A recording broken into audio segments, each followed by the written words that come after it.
तारिक रहमान, ये वो नाम है जो बांग्लादेश में होने जा रहे बड़े राजनीतिक बदलाव के केंद्र में है।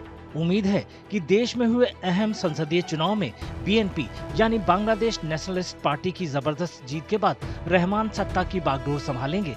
60 साल के तारिक रहमान बांग्लादेश की राजनीति में नया चेहरा नहीं है।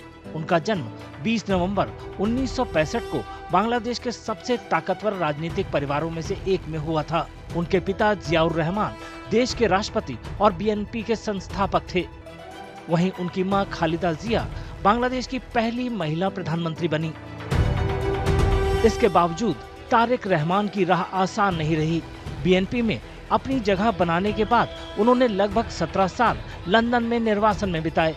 ये वक्त कानूनी लड़ाइयों, राजनीतिक उथल-पुथल और शेख हसीना की आवामी लीग के साथ गहरी प्रतिद्वंदिता से भरा रहा।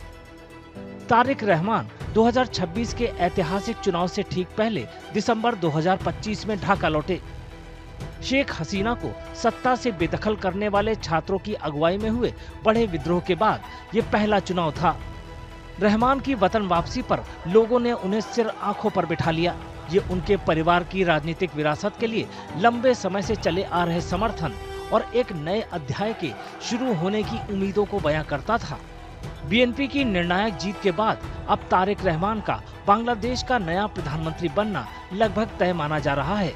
इससे न सिर्फ देश में सालों से चला आ रहा राजनीतिक ठहराव खत्म होगा, बल्कि बेहतर शासन और बदलाव को लेकर बड़ी उम्मीदें भी जगी हैं। चुनाव प्रचार के दौरान तारिक रहमान ने खुद को एक ऐसे राजनेता के तौर पर पेश किया जिसका फोकस स्थिरता के साथ साथ देश में बेहतर आर्थिक बदलाव और संस्थागत सुधार लाने पर है।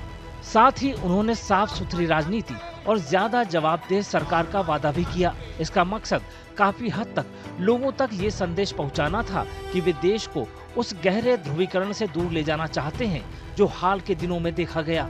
हालांकि सत्ता में काबिज होने के बाद भी तारिक रहमान के लिए चुनौतियां कम नहीं होगी। आलोचक घरेलू राजनीति से उनकी लंबी गैर मौजूदगी की ओर इशारा कर रहे हैं। वे चिंता जता रहे हैं कि पुराने पावर नेटवर्क वापस आ सकते हैं जो संभवतः महत्वपूर्ण बदलाव को रोक सकते हैं। साथ ही इस चुनाव में कड़ी चुनौती देने वाले इस्लामिक गठबंधन सहित नए राजनीतिक दलों के आने से रहमान को जनता की बहुत ज्यादा उम्मीदों और अब भी बने हुए अविश्वास के बीच सरकार चलानी होगी।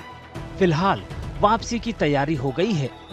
तारिक रहमान सिर्फ एक उम्मीदवार के तौर पर ही नहीं, बल्कि बांग्लादेश के अगले संभावित लीडर के तौर पर भी लौटे हैं। उनके कंधों पर अगर एक बड़ी राजनीतिक विरासत का बोझ है, तो एक ऐसे देश की उम्मीदें भी हैं जो अपनी दिशा तलाश रहा है।